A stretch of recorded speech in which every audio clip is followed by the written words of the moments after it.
Saudações pessoal, eu sou Sinésio, professor de História, eu sou um homem pardo e uso os cabelos raspados, eu estou usando uma camisa branca e estou aqui no estúdio da Multirio para a gente falar sobre a nossa aula de hoje, cujo tema é a ascensão fascista.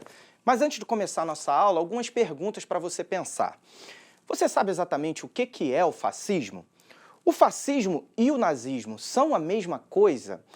O fascismo surgiu na Alemanha ou surgiu na Itália?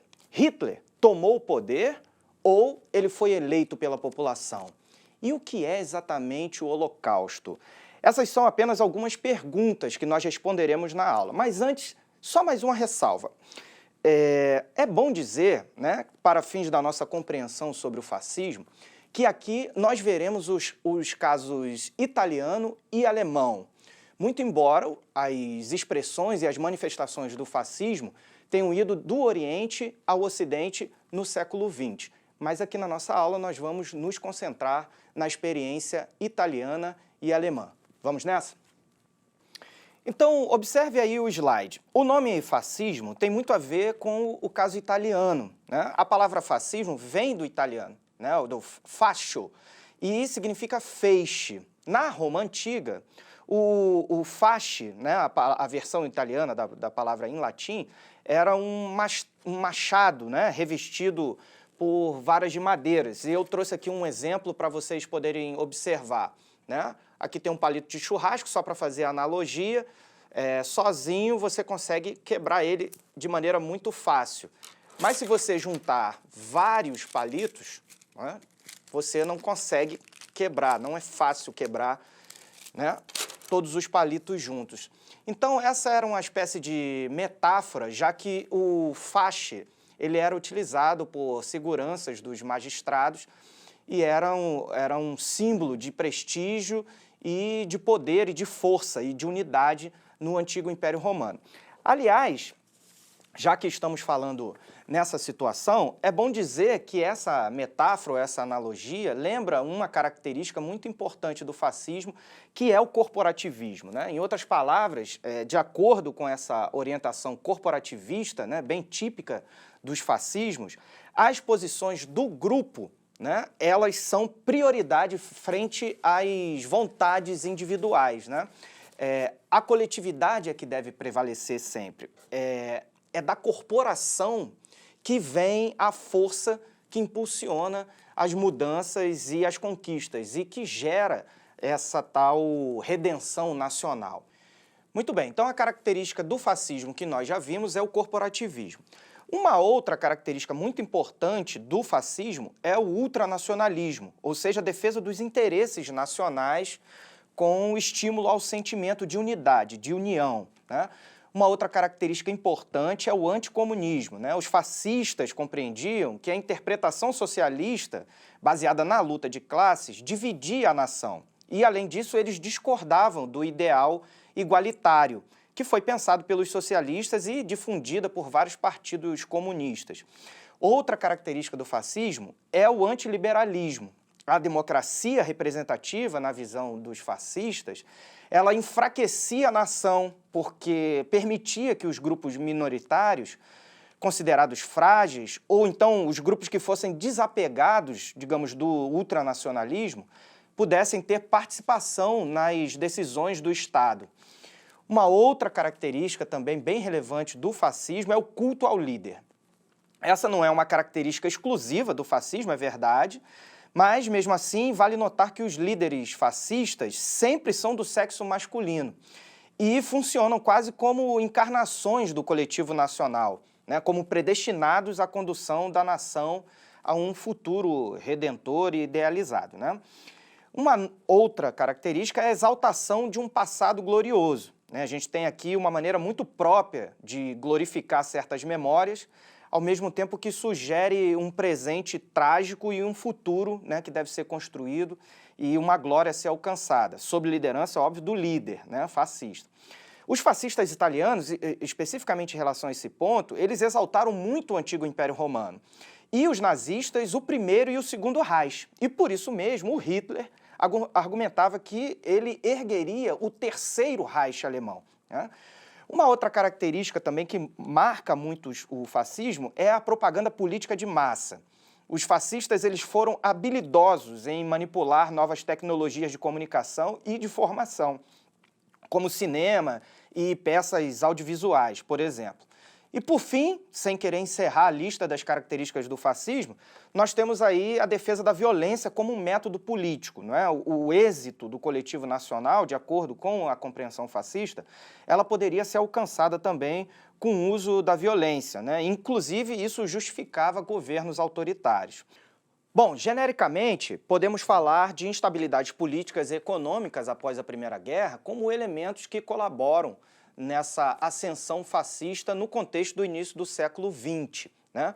Vamos observar o caso italiano e alemão. Na Itália, o crescimento do movimento operário e dos ideais comunistas, né, fizeram com que os grandes empresários e alguns outros setores da sociedade italiana da época acabassem agregando apoio a um ex-combatente da Primeira Guerra, um ex-professor, um ex-jornalista e um ex-socialista. Esse foi Benito Mussolini, conhecido e chamado por muitos italianos de Duce, que quer dizer chefe. O Mussolini ele defendia um nacionalismo extremo, a subordinação do indivíduo ao Estado e era devotado, ele devotava, né, reservava certas reservas, um certo ódio às democracias liberais e também ao comunismo. O Mussolini, ele lançou promessas à população italiana, dizendo que, sob seu governo, a Itália reviveria as glórias do Império Romano. Muito bem, levando em conta o fato de que os italianos, né, não conseguiram receber as vantagens que esperavam após saírem, né, vitoriosos da Primeira Guerra, afinal de contas eles lutaram ao lado da Tríplice Entente, e também o descontentamento da população em função das dificuldades econômicas que a Itália passava naquele momento, o movimento fascista na Itália se fortaleceu bastante, né? E isso acabou levando à formação do Partido Nacional Fascista em 1921, que teve uma rápida adesão e ampliou os seus quadros de maneira assim fulminante. No ano seguinte, 1922, né, aproveitando-se lá de uma greve geral que foi deflagrada por comunistas e socialistas, o Mussolini ameaçou o governo, né, e fez uma espécie de ultimato. Ou o governo colocava ordem no país, ou os fascistas o fariam. E essa situação acabou aparecendo aí, acabou surgindo, essa pressão fascista sobre o governo, acabou se materializando com a Marcha sobre Roma, que é o que a gente pode ver aí no próximo slide. A imagem do slide mostra uma fotografia que registrou o deslocamento de simpatizantes fascistas em direção a Roma em apoio a Mussolini. Muitos deles vestiam camisas pretas, né, e ficaram conhecidos exatamente com essa expressão. Os camisas pretas eram os fascistas italianos. Diante da pressão da Marcha sobre Roma, o rei italiano da época acabou convidando Mussolini para se tornar primeiro-ministro. Uma vez no poder, Mussolini estabeleceu um Estado autoritário e centralizado. Ele fechou jornais, perseguiu adversários e proibiu o funcionamento de partidos políticos. Esse foi o caso italiano. Vamos olhar um pouquinho agora especificamente para o caso alemão. Na Alemanha, os vencedores da Primeira Guerra impuseram o Tratado de Versalhes. Esse tratado ele incluía algumas cláusulas bem problemáticas. Uma delas era a cessão da Alsácia e Lorena, uma região rica, que a Alemanha foi obrigada a ceder aos franceses. Além disso, eles tiveram que pagar uma indenização monstruosa, que girava em torno de 33 bilhões de dólares. Para vocês terem uma ideia, a última parcela foi paga em 2010, portanto, pouco mais de uma década atrás. Arrasada, então, pela Primeira Guerra e pelas condições impostas pelo Tratado de Versalhes, a Alemanha viveu instabilidades políticas muito grandes entre 1918, fim da Primeira Guerra, e 1923, exatamente aí o período inicial do que a gente conhece como a República de Weimar, que tinha um caráter liberal democrático, né? É justamente nesse início de década de 20 que o Hitler vai tentar um golpe de Estado e tentar assumir o poder na Alemanha, junto com as SAs, as tropas de choque do Partido Nazista, né, conhecidos como os camisas pardas. Ele falha, diferente de Mussolini, o Hitler falha nessa tentativa de golpe, ele vai ser preso e na cadeia ele escreve o livro Minha Luta, que é o que guarda boa parte dos princípios do nacionalsocialismo ou do nazismo, né? Aliás, vale dizer que esse período aí da República Liberal de Weimar, acontece a proliferação de muitos partidos, né? O Partido Comunista surge, inclusive o Partido Nacional Socialista dos Trabalhadores Alemães, que é o partido nazista. Essa palavra, esse termo nazi, vem exatamente da sigla, né, do Partido Nacional Socialista Alemão. E é esse, o partido nazista, a expressão do fascismo na Alemanha. Bom, falando ao público, com uma habilidade retórica muito grande, o Hitler, ele culpava, tal como Mussolini, as democracias liberais pela derrota na Alemanha na guerra e também pelas condições humilhantes, né, que estavam sendo impostas aos alemães. Ele dizia que o povo alemão era a principal vítima daquela conjuntura e que estava entregue aos desmandos do mundo.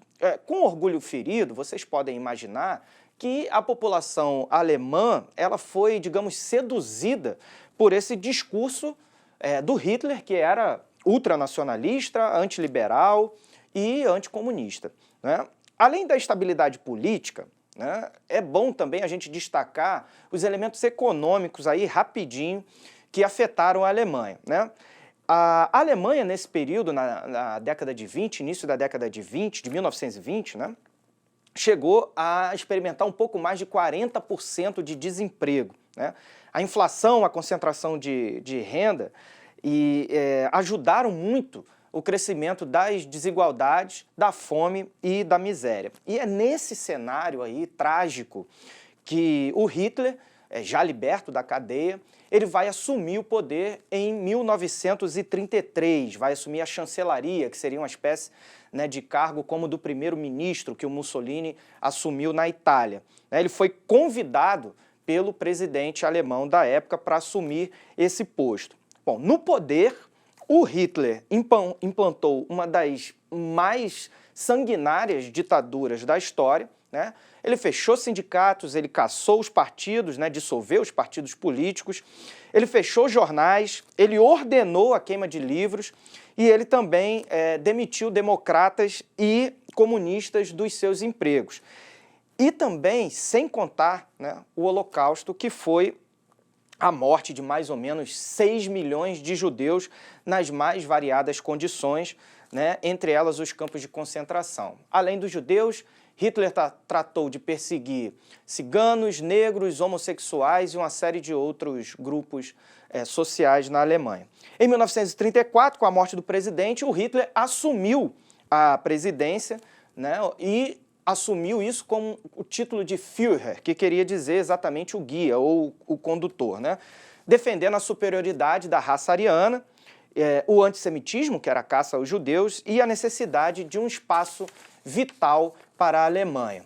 Bom, vamos tentar aqui resumir um pouco do que foi a aula de hoje, então? Resumidamente, a gente pode dizer que a ascensão fascista, ela representa, em certo sentido, uma crise das democracias liberais, sendo a República de Weimar um exemplo já tornado clássico, né? Desse jeito, ela representa, né, o fascismo, a ascensão do fascismo, uma reação da extrema-direita ultranacionalista, antidemocrática, antirrepublicana, anticomunista, né, às crises políticas e também econômicas do período entre guerras. Bom, em síntese, o desemprego, a falta de esperança decorrente da Grande Depressão, a de 1929, favoreceram o surgimento em vários países, né, de políticos e partidos autoritários que acusavam as democracias liberais de fracassarem nas soluções desses problemas de ordem política e também de ordem econômica.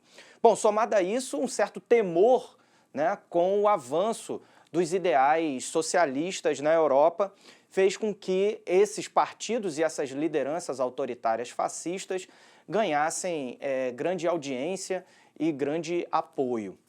Bom, a nossa aula está chegando ao fim, mas não sem antes um desafio. Acompanhe o slide. Observe a imagem. Ela foi retirada do filme O Grande Ditador, estrelado por Charlie Chaplin e lançado em 1940. Charlie Chaplin foi um grande mímico, roteirista, diretor e ator de cinema, sem contar compositor de trilhas sonoras. Bom, nesse filme, o Charlie Chaplin faz uma paródia da ascensão fascista. Com base na imagem, identifique o sujeito histórico e a ideologia política que inspiraram Charlie Chaplin no filme. Bom, a nossa aula fica por aqui. Nós nos vemos na próxima aula de História. Tchau, tchau.